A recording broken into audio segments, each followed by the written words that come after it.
कुछ लोग कहते हैं किस्मत लिखी हुई होती है और कुछ लोग अपनी मेहनत की स्याही से उसे दोबारा लिखते हैं।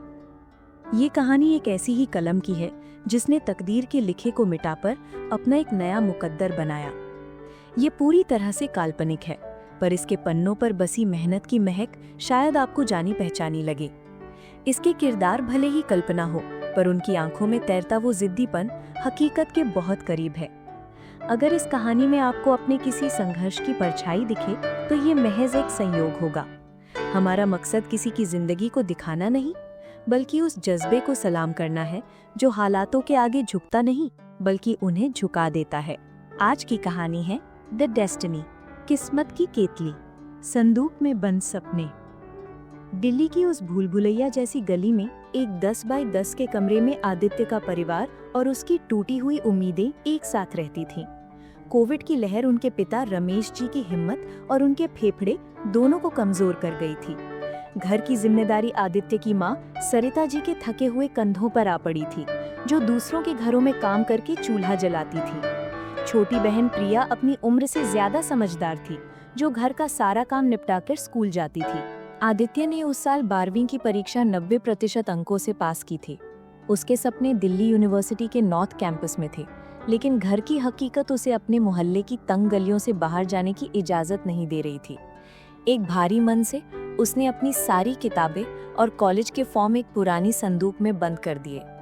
उस दिन उसने सिर्फ किताबें ही नहीं, अपने भविष्य को ताला लगाया था। और फिर उसने अपने पिता की बंद पड़ी चाय की दुकान का शटर उठाया। 17 साल की उम्र में उसने घर की जिम्मेदारी अपने कंधों पर ले ली थी। अपमान की आग। सिर्फ दुकान की कमाई से घर का गुजारा और पिता की दवाइयां नामुमकिन थी। आदित्य ने एक साड़ी की दुकान पर सेल्समैन का काम पकड़ लिया। एक दिन दुकान के मालिक ने उसे छोटी सी गलती पर सबके सामने जलील किया। तेरे जैसे 2 कौड़ी के लोग मेरी दुकान के लायक नहीं, जा दफा हो जा। वो शब्द आदित्य के दिल में किसी पिघले हुए शीशे की तरह उतर गए। उस दिन उसने तय कर लिया, अब वो किसी और की नहीं, सिर्फ अपनी किस्मत की गुलामी करेगा। उसने एक एक पाई जोड़ी, कुछ मजदूरी की और अपनी माँ की बचाई हुई छोटी सी पूंजी से सड़क के एक कोने में एक छोटी सी चाय की टपरी शुरू की। समाज के ताने अब भी जारी थे, पर अब उन तानों की आग उसे जलाती नहीं थी, बल्कि उसके अंदर के लोहे को तपाकर फौलाद बना रही थी।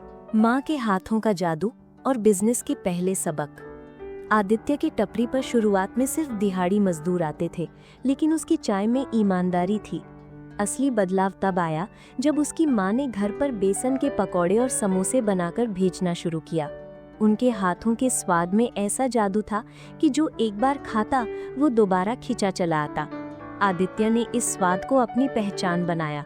उसने दुकान के बाहर एक छोटा सा बोर्ड लगाया, माँ के हाथ के समोसे यहाँ मिलते हैं। इसी टपरी पर उसने बिजनेस की पहली सबक सीखे, कॉम्बो ऑफर। उसने चाय समोसा कॉम्बो शुरू किया, जो सस्ता और जल्दी मिलता था। इससे मजदूर और छात्र उसके पक्के ग्राहक बन गए। Tiffin service. उसने पास के छोटे दफ्तरों और दुकानों के लिए दोपहर की टिफिन सर्विस शुरू की। इससे उसे एक निश्चित मासिक आय मिलने लगी। ग्राहक डायरी। वो एक छोटी सी डायरी रखता जिसमें अपने पक्के ग्राहकों के नाम और उनके पसंद लिखता। ये छोटा सा अपनेपन का एहसास लोगों को बार बार वापस लाता। कमाई से सबसे पहले उसने अपने पिता का पूरा इलाज करवाया। दीवारों को तोड़ना। जल्द ही उसकी छोटी सी टपरी कम पड़ने लगी। लोग बाहर खड़े होकर चाय पीते और कई भीड़ देखकर लौट जाते। दुकान के ठीक बगल में एक पुरानी दर्जी की दुकान थी, जो अब उम्र के कारण काम नहीं कर पाते थे। आदित्य ने अपनी सारी जमा पूंजी और कुछ उधार लेकर उस दुकान को खरीद लिया। अब उसके पास 200 वर्ग फुट की जगह थी। उसने एक छोटा सा बैठने का इंतजाम किया और मेन्यू में कुछ और चीजें जोड़ी। उसकी टीम अब 2 लोगों से बढ़कर 10 लोगों की हो गई थी। दुकान का नाम रखा गया द डेस्टिनी कैफे। ये एक चाय की टपरी से एक कैफे बनने का पहला बड़ा कदम था। सपनों की इमारत। 2 साल के अंदर द डेस्टिनी कैफे उस इलाके का सबसे मशहूर अड्डा बन चुका था। लेकिन आदित्य का सपना अब और बड़ा था। उसने देखा कि कैफे के ऊपर की 3 मंजिलें पुरानी और खाली पड़ी हैं।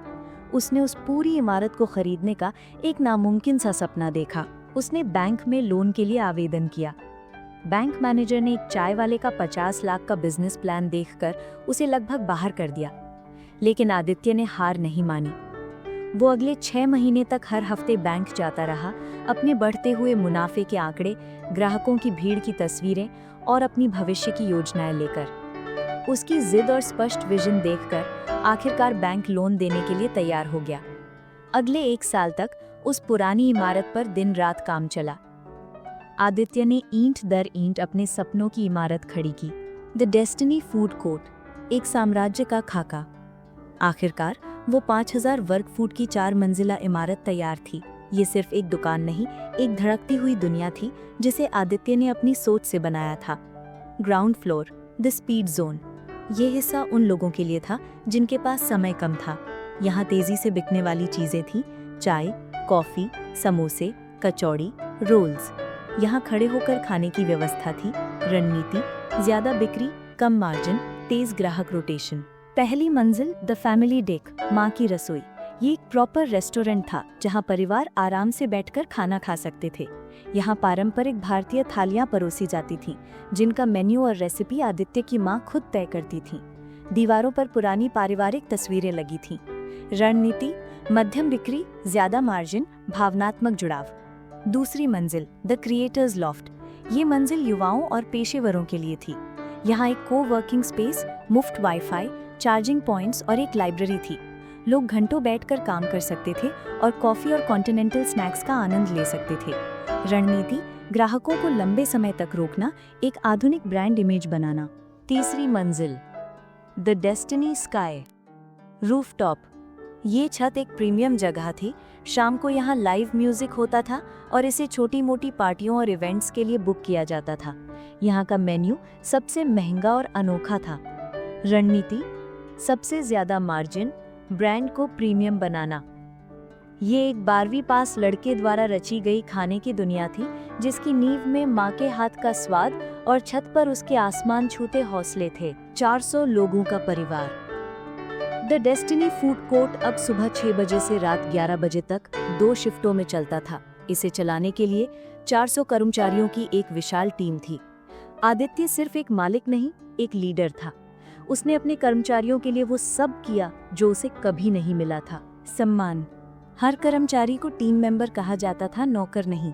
सुविधाएं, सबको अच्छी तनख्वाह, हेल्थ इंश्योरेंस और पीएफ दिया जाता था।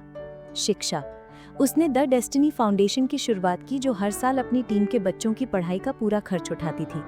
वो अक्सर अपनी टीम से कहता, इस इमारत को मैंने नहीं, हम सब ने मिलकर बनाया है। किस्मत की केतली, आज आदित्य अपनी छत पर खड़ा है, अपने 5000 वर्ग फुट के साम्राज्य को देख रहा है।